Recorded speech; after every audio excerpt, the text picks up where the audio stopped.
ஹைதராபாத்தில் multi level marketing எனும் பெயரில் 850 கோடி ரூபாய் மோசடி செய்த வழக்கில் 14 கோடி ரூபாய் மதிப்புள்ள ஃபால்கன் சார்ட்டர்ட் விமானத்தை அமலாக்கத்துறை பறிமுதல் செய்துள்ளது பரபரப்பை ஏற்படுத்தியிருக்கிறது. இது குறித்தான கூடுதல் தகவல்களுடன் இணைகிறார் நம்முடைய செய்தியாளர் ஜெயக்குமார். விவரங்கள். தெலுங்கானா மாநிலம் ஹைதராபாத்தில் Falcon capital production and private limited என்ற பெயரில் அமர்தீப் சிங் இந்த நிறுவனத்தை தொடங்கினார். 2020ஆம் ஆண்டு தொடங்கப்பட்ட இந்த நிறுவனத்தில் பிரிட்டானியா, அமேசான், கோத்ரேஜ் உள்ளிட்ட பல்வேறு பிரபல நிறுவனங்களின் பெயரில் போலி ஆவணங்கள் மூலமாக ஒப்பந்தம் செய்திருப்பதாக போலி ஆவணங்களை இவர்கள் தயார் செய்து பிரச்சாரம் செய்துள்ளனர். இதன் மூலமாக இன்வாய்ஸ் டிஸ்கவுண்ட் என்ற பெயரில் 3 திட்டங்களை அறிவித்துள்ளனர்.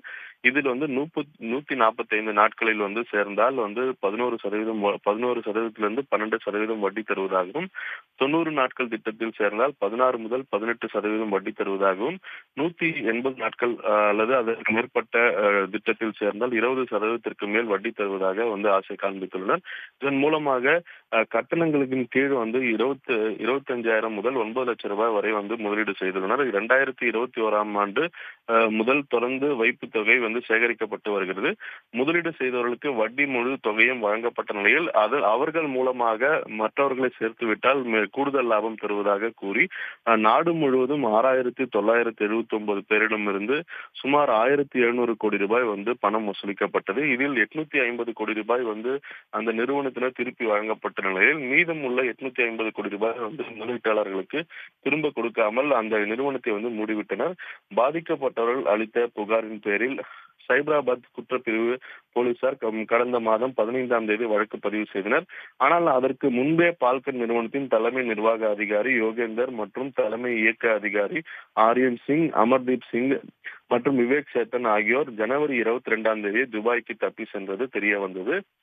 இந்த சம்பவத்தை அடுத்து சைபராபாத் காவல்துறையினர் அவர்கள் 4 பேர் மீதும் லுக் அவுட் நோட்டீஸ் வெளியிட்டனர். சைபராபாத் பொருளாதார குற்றப்பிரிவும் முதல் தகவல் அறிக்கை பதிவு செய்யப்பட்டது. இதன் அடிப்படையில் அமலாக்கத்துறை இயக்குநரகமும் வழக்கு பதிவு செய்யப்பட்டு தொடர்ந்து விசாரணை மேற்கொள்ளப்பட்டு வந்தது.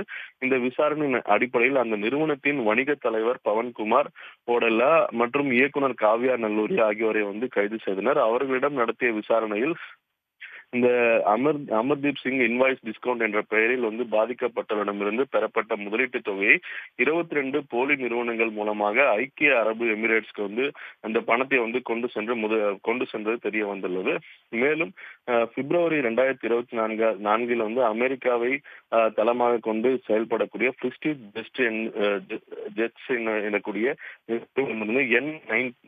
N935 என்ற சார்ட்டர் ஃபிளைட் வாங்கியுள்ளனர். இது தோராயமாக இந்திய மதிப்பில் 14 கோடி ரூபாய் இருக்கும் என்று தெரிவிக்கப்பட்டுள்ளது. மேலும் இந்த சார்ட்டர் ஃபிளைட் மூலமாக வணிக தேவைகளுக்காக மருத்துவ ஆம்புலன்ஸுக்காக பயன்படுத்துவதற்காக 3 கோடி ரூபாய் கூடுதலாக செலவு செய்து அந்த விமானத்தை தயார் செய்துள்ளனர். இந்த விமானத்தின் மூலமாக தொழிலதிபர்களை வெளிநாடுகளுக்கு அழைத்து செல்வது மற்றும் அவசர தேவைகளுக்கு ஆம்புலன்ஸ் சேவைக்காக பயன்படுத்தப்பட்டுள்ளது. இதற்காக 1 மணி நேரத்திற்கு $3,000 முதல் $3,500 வரை வசூல் செய்துள்ளதும் தெரிய வந்தது.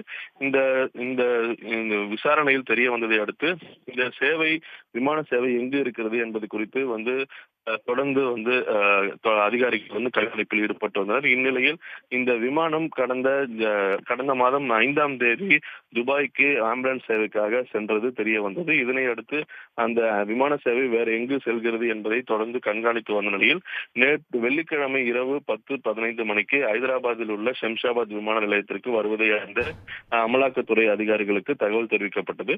இதையடுத்து அமலாக்கத்துறை அதிகாரிகள் 8 பேர் கொண்ட குழுவினர் விமான நிலையத்திற்கு சென்று அந்த விமானத்தை பறிமுதல் செய்து அதன் சேவையை முடக்கி வைத்துள்ளனர்.